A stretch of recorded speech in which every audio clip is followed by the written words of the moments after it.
All right, now let's talk about our dining options. What does dining option mean? This is a restaurant. People come here ultimately to dine. So here's what it means. We have different ways that a customer can enjoy our food. And these are our dining options. On the top of the ticket, there is going to be written what the dining option is, and that's going to determine a few things. So our dining options are the following. We have dine in, we have carry out, we have phone orders, we have online takeouts, we have online deliveries, and we have regular deliveries. These are the 6 different dining options that could be written on top of your ticket, on the tickets that we have around here. So dine in, if the ticket says dine in, it usually is needing to have a table number on it as well. If there is no table number, the kitchen will notify our Gem 5 in the hallway immediately, because a Gem 1 who's handling that order failed to put the table number on it. But for easy stuff, let's talk about that. So 1 is going to be the ticket is going to say dine in on it. So to serve that food, we're going to put it in trays and bowls or whatever it is, and it is going to be somebody who's right here in the dining room. If there's a table number and it says dine in, that customer is here somewhere, either outside or in here, waiting for that food. So that as well tells our kitchen how long they have before they have to pump out that food. And usually what they shoot for is about 10 minutes. 8 to 10 minutes is what we're shooting for our dine-in for the kitchen team. Let's talk about carry-out. Carry-out happens when a customer walks into the door. They physically came already to the restaurant. They come in, they go to our register, they place their order to go, and they are sitting waiting for their food, also impatiently, very hungry. So they're either sitting at the bench or they're sitting at the bar and they're waiting for their food. For the kitchen team, it's going to be the same, in that carry out needs to be made ASAP, because the customer is just sitting and waiting for that food, counting the minutes till they get their food. They're going to get in the car and go. The other things is that food is going to be served in boxes because it's to go, and the food does not go into our warmer at all because the customer's here waiting for it.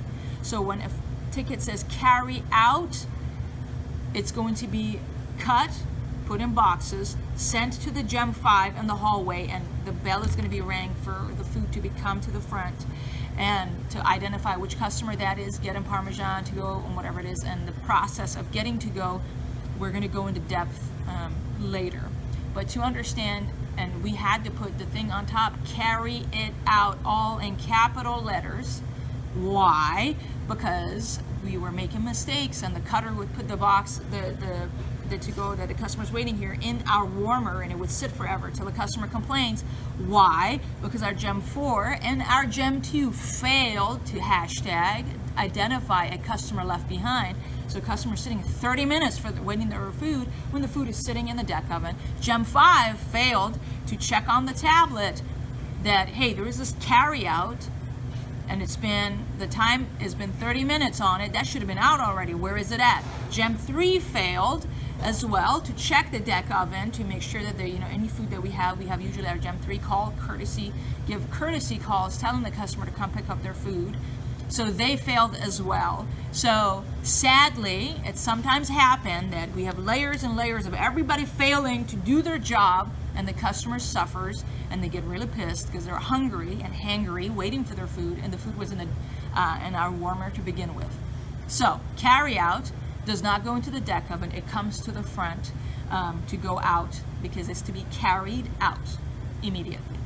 Next is going to be our phone order. Phone order is just basic. Customer is in their house or they're driving or whatever. They're going to call our restaurant to place their order. And our Gem 3 is the person who takes that phone order. We usually communicate a wait time to that customer. Our default, I believe, is about 15 to 20 minutes. And it depends. If we are in a busy night like a Friday, that time is going to be more, maybe 20 to 25 minutes or 30 to 40 minutes, depending on how busy we are. A Gem 3 is the person who needs to identify and know what is the time that we're communicating to the customer. That's going to be a separate training for you to know, but the wait time is expressed by Gem 3, and there is a method for that. But so here's how it works. The customer places their phone on the phone, and then they're going to get in their car, and they're going to come over here, and the flow is going to be this. They're going to park their car, they're going to come out here, and they're going to come out here, usually go to that register. They may come to this register, because the Gem 1 is like, how's it going, sir? How can I help you? And they're like, hey, I'm here for a pickup. So Gem 1 is going to identify that customer. Or they may go to that tablet over there, which is our pickup tablet, and they're going to express that they're here for a pickup. So our Gem 1 identifies the name of the customer, finds that ticket in the POS for the customer to pay, because usually people who place their order over the phone, they usually don't pay over the phone, they pay in store.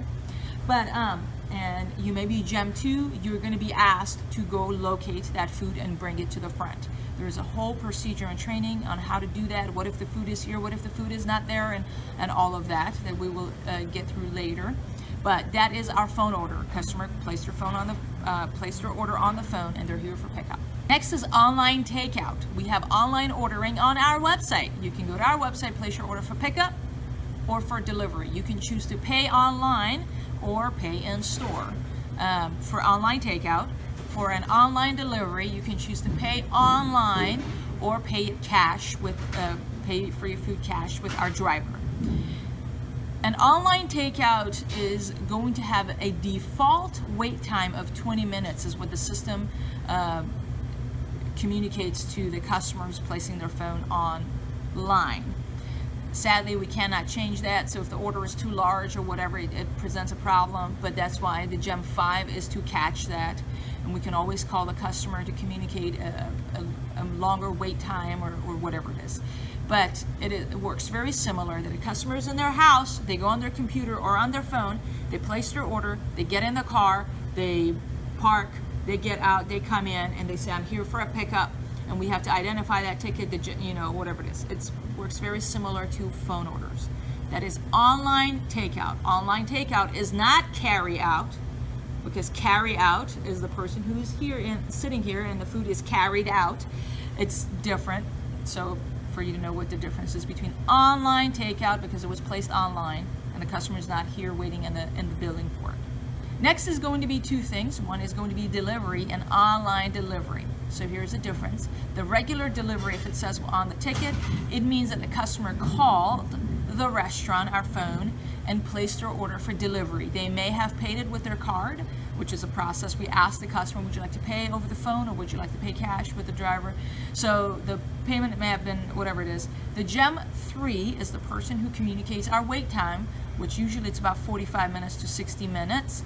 And I believe the online system on our website, if someone goes in to place their order for delivery, it's about 60 minutes as well. Very similar. And all of the tickets, except the online, if you have a question about a ticket that is a dine-in, you need to look up the server's name on it, because that's the person who took that order. If it's a carry-out, similarly, you can tell which is the server who took that order. Phone, you can tell who's the person who took that order as well. The delivery as well. Here is why. If people have questions about a ticket, they're going to go to that person. So just so you know, if you're taking an order, your name is going to be on the server on that ticket. So you're like, oh, I didn't do it, or I wasn't.